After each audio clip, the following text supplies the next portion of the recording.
10 लाख जतिको व्यापार गर्नुभएको छ। हजुर सर सायद हजुर सर बालेन साले गरेर चाहिँ अहिले चाहिँ हाम्रो तपाईँको स्टक नै बाँकी नहुने तरिकाले जति तपाईँको उत्पादन भएको छ त्यो मात्रामा चाहिँ तपाईँको बिक्री चाहिँ त्यसकै रेसियोमा भइरहेको छ। यहाँ के सामान एकचोटि फेरि भनिदिनु न। सरी हाम्रो यहाँ मोही सर अनि फ्रेस मिल्क अनि दही घिउ याक चिज अनि के त्यो कञ्चन चिज अनि त्यसपछि मोही सर अनि यही हो सर। पाइने हो त्यो लिस्टमा भएको यहाँ। हजुर सर लिस्ट हो। भोलि पर्सि पनि राख्नुहुन्छ? हजुर सर हामी राख्छौँ। यो महाधिवेशन अवधिभर राख्ने हो।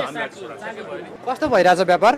सर व्यापार चाहिँ जो सर आज महाधिवेशन भएर पनि होला सर व्यापार चाहिँ त्यो पहिला सोचे भन्दा चाहिँ आज झन् भनौँ सर त्यो 5 गुणा नै बढी नै व्यापार भइरहेछ। यो प्रधानमन्त्रीज्यूले यो जुन तस्बिर राख्नुभएको थियो अस्ति से चिज भनेर डिडिसीको चिज अथवा त्यो भनेर त्यसपछि चाहिँ व्यापारमा तपाईँहरूको कम्पनीको व्यापारमा चाहिँ केही फरक आएन? सर अहिलेको व्यापार चाहिँ कस्तो छ भने चाहिँ अहिले चाहिँ हाम्रो उत्पादन गर्ने बित्तिकै एकदम सकिरहेको छ क्या हामीले त्यसलाई तपाईँको स्टकमा राख्न खोजिरहेछौँ तर पनि तपाईँको स्टकै राख्न भ्याउन नसक्ने तरिकाले चाहिँ अहिले बजारमा बिक्री भइरहेछ।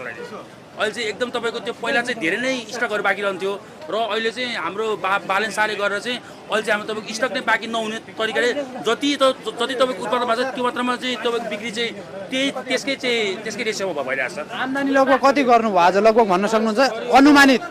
सरी आज चाहिँ भिड छ अहिलेसम्म केही भएको छैन सर भिड छ अब सर 3टा गाडी हेटौँडाबाट आएछ होइन भिड छ अहिलेसम्म केही पनि सर। 3टा गाडीको सामान ल्याउनु भयो तपाईँले आज? 3टा गाडी एउटा गाडीमा कति पैसाको आउँछ? एउटा गाडीमा त्यो पनि सर त्यो रेकर्डै हेर्नुपर्छ त्यो थाहा। अनुमानित सर अनुमान त्यस्तै 2 लाख भनेपछि तपाईँले 10 लाख जतिको व्यापार गर्नुभएको छ? हजुर सर सायद हजुर सर 10 लाखको गर्नुभएको? हजुर सर हजुर।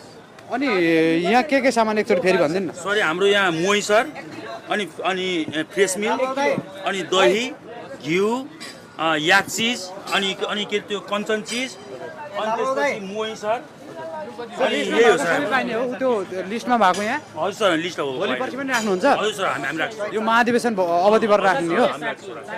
हुन्छ धन्यवाद।